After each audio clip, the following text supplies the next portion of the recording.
आज हम इस मूवी को एक्सप्लेन करने वाले हैं 2004 में फिल्म जिसका नाम है बात। ये मूवी ड्रामा और मिस्टीरियस मूवी है।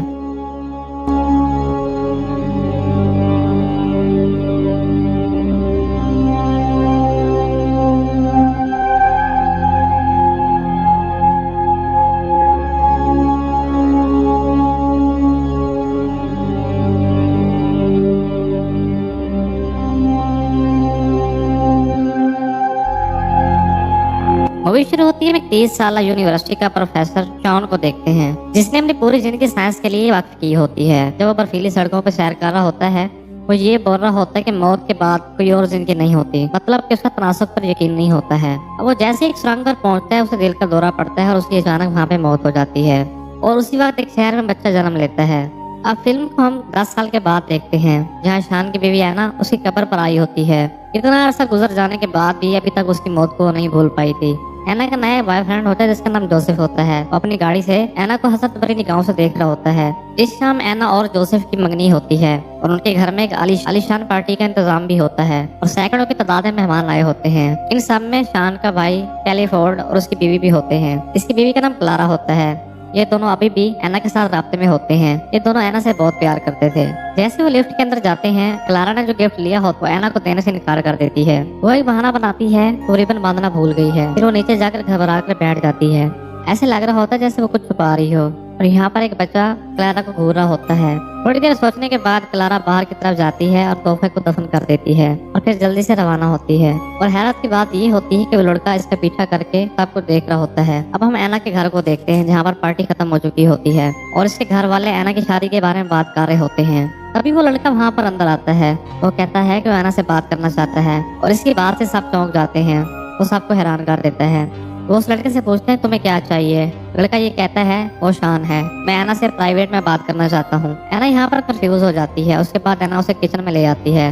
उसके बाद उस लड़के से पूछती है वो क्या चाहता है। शान एतमाद के साथ कहता है मैं तुम्हें चाहता हूँ। और ये भी कहता है मैं तुम्हारा हस्बैंड हूँ, मैं दोबारा जन्म ले चुका हूँ, मैं 10 साल पहले मर गया था। एना उसकी बातों से हंसती है और उसे घर से बाहर ले जाती है। लेकिन लिफ्ट में शान अजीबोगरीब और बहुत संजीदगी के साथ बातें कर रहा होता है। वो उसे कहता है जोसेफ से शादी मत करो, तुम बहुत बड़ी गलती कर रही हो। ये बात एना को बहुत परेशान करती है, इसलिए ऊपर जाने से पहले उसे गार्ड के हवाले कर देती है। रात को जब जोसेफ और एना करीब होते हैं, जोसेफ को उस लड़के की बातें बता रही होती है, लेकिन जोसेफ इस बात को नजरअंदाज कर देता है। अगले दिन एना जब काम पर होती है तो शान फिर से उसके साथ राब्ता करता है। वो एना को एक खत भेजता है जिस पर लिखा होता है कि तुम जोसेफ से शादी मत करो। एना ये खत लेकर अपनी फैमिली के पास जाती है और ये सब उनको बताती है। उसके फैमिली वाले कंफ्यूज होने के बजाय उससे मजाका खेज बोलकर हंस रहे होते हैं। लेकिन यहाँ पर जोसेफ परेशान दिखाई देता है। वो इमारत के गार्ड को फोन करता है। उसे कहता है इस लड़के के बारे में मालूमात हासिल करो।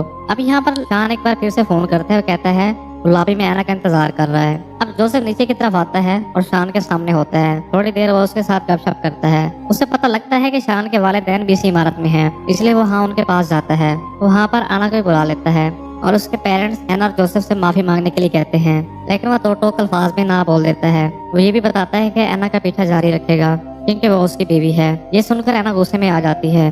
वो उसे गुस्से में कहती है उसे वो दोबारा परेशान ना करे। अब उन दोनों के जाते ही ये लड़का जमीन के ऊपर गिर जाता है। एना जो अपने हस्बैंड को दिल का दौरा पड़ने की वजह से खो चुकी थी, वो ये देखकर बर्दाश्त नहीं कर पाती है। उस रात सोने से पहले शॉन की माँ उसे तसल्ली देने के लिए, लेकिन शॉन अपनी माँ के साथ बदतमीजी से बात करता है। उसे कहता है मैं अब तुम्हारा बेवकूफ बेटा नहीं रहा।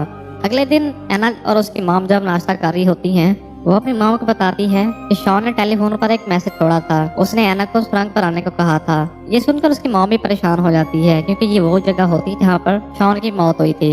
इसलिए एना अपनी मॉम को बगैर बताए वो सुरंग की तरफ भागती है। शॉन पहले से मौजूद होता है। वो उससे गुस्से में बात करती है तो उसके साथ ही सब कुछ क्यों कर रहा है। जवाब में वो लड़का फिर से उसे कहते हैं वो उसका हस्बैंड है। अब बाब नामी लड़का जो शान का हकीकी में दोस्त होता है, एना उस लड़के को उससे मिलने के लिए कहती है। एना सिर्फ उसे घूरी जा रही होती है। अगले सीन में हम बॉब को देखते हैं जो नन्हे शान के पास आया होता है और उसका इंटरव्यू लेना स्टार्ट करता है। अब वो एक रिकॉर्डिंग भी लगा देता है। वो उसे कहते हैं तुम तो तनासुब पर यकीन नहीं करते, मतलब कि मौत के बाद जिंदगी। इसके बाद वो उसे पहला सवाल करता है आप कहाँ रहते हैं। छोटा बच्चा बड़े एतमाद से कहता है कि वो आना के मौजूदा अपार्टमेंट में रहता था, लेकिन काम की वजह से वो ज्यादा करीब नहीं था। जब बाप पूछता है कि वो कहाँ काम करता है, शान उसे बताता है लेक्चरर होने की वजह से उसे मुख्तलिफ यूनिवर्सिटियों और कॉन्फ्रेंसों में जाना पड़ता था। फॉर एग्जाम्पल तौर पर उसने बाप को लेक्चर भी देता है।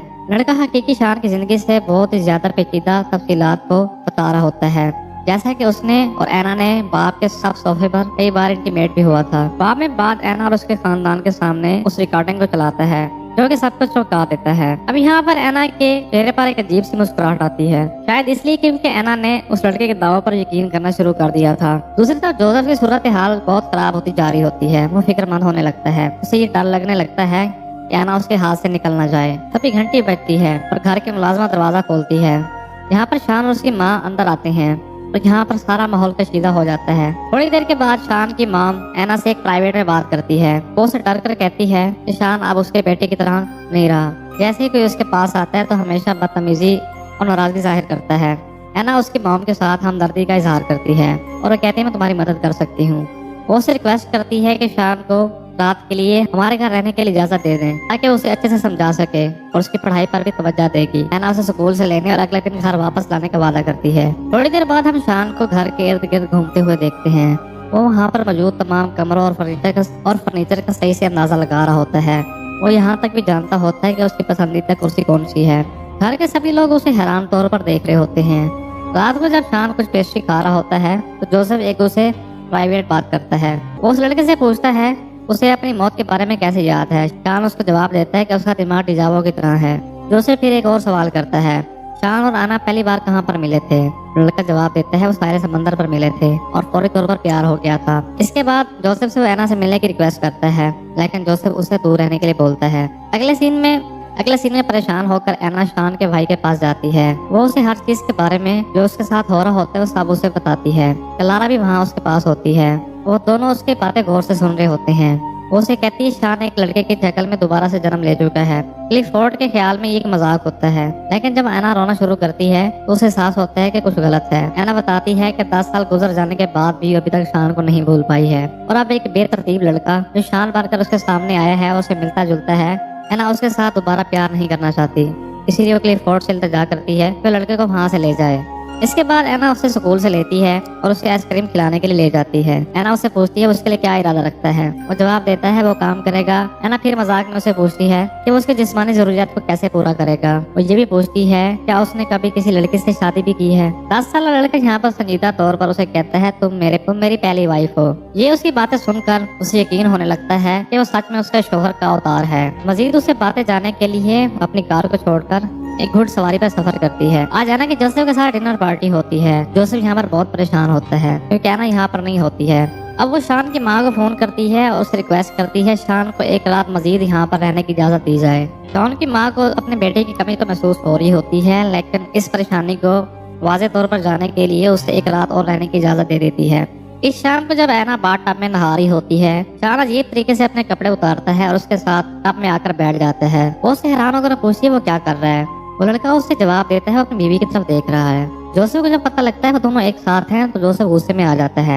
इस रात उनकी शादी के लिए मौसीकी की छोटी सी पार्टी मुनक्किद होती है, लेकिन एना और जोसेफ एक दूसरे की आंखों में आंखें डालकर नहीं दे सकते। अब यहाँ पर शान कुर्सी पर अपनी टांग को थपथपाने लगता है जिससे हर किसी को गुस्सा आ रहा होता है। जोसेफ मुड़ता है और लड़के को रुकने को कहता है। जब वो नहीं मानता तो जोसेफ आखिरकार झपट पड़ता है। वो शान को कमरे में घसीटता वो ले जाता है।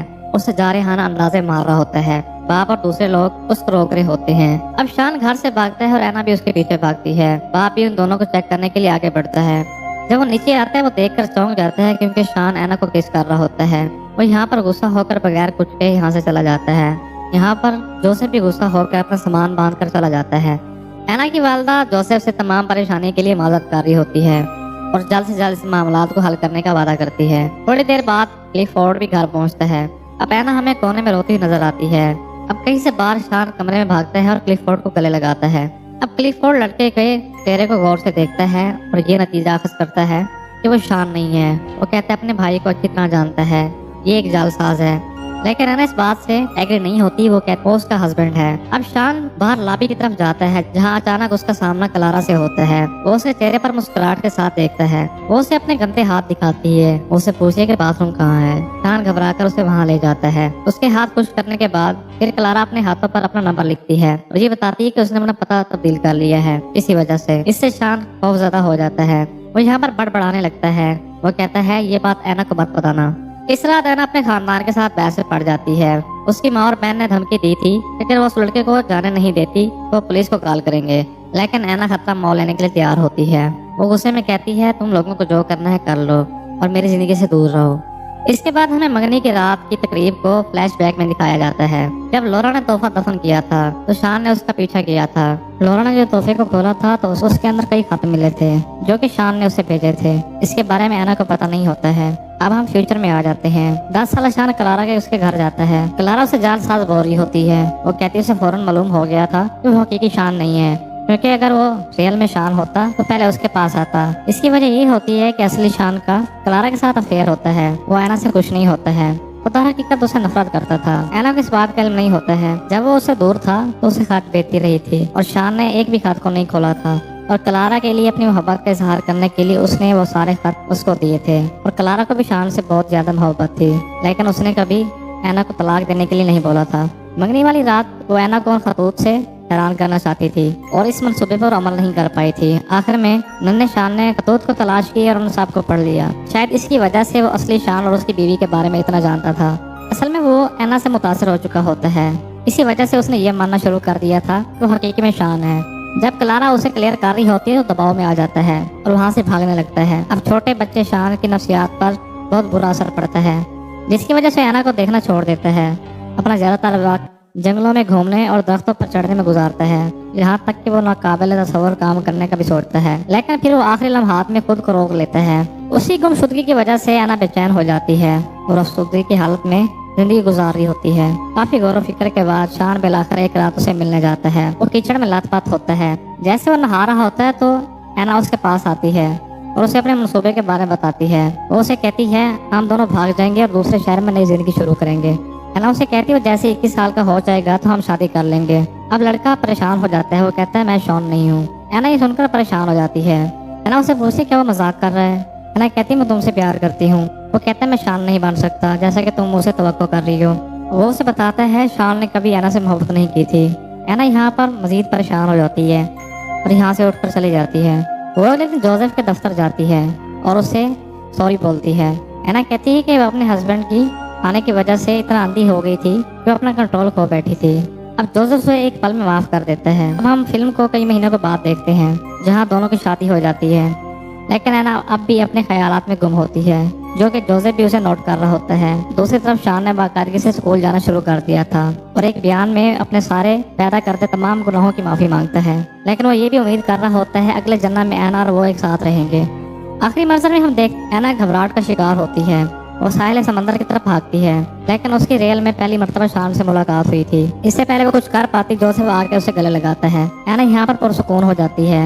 जोसेफ उसे वहाँ से ले जाता है और इसी के साथ ये मूवी यहीं पर खत्म हो जाती है। असल में इस मूवी की कहानी ये थी कि शान को ऐना से प्यार हो गया था, जिसकी वजह से वो इस तरह से कर रहा था। छोटे शान को ऐना की पूरी मालूमात उन खतूत से मिली थी जो क्लारा ने छुपाए थे। जब क्लारा वहाँ खतूत को छुपा कर गई थी तो शान ने सारे खतूत को जाके पढ़ लिया था। इसकी वजह से वो ऐना को परेशान कर रहा था और जोसेफ से दूर करना चाहता था। और इसी के साथ ये मूवी यहीं पर खत्म हो जाती है।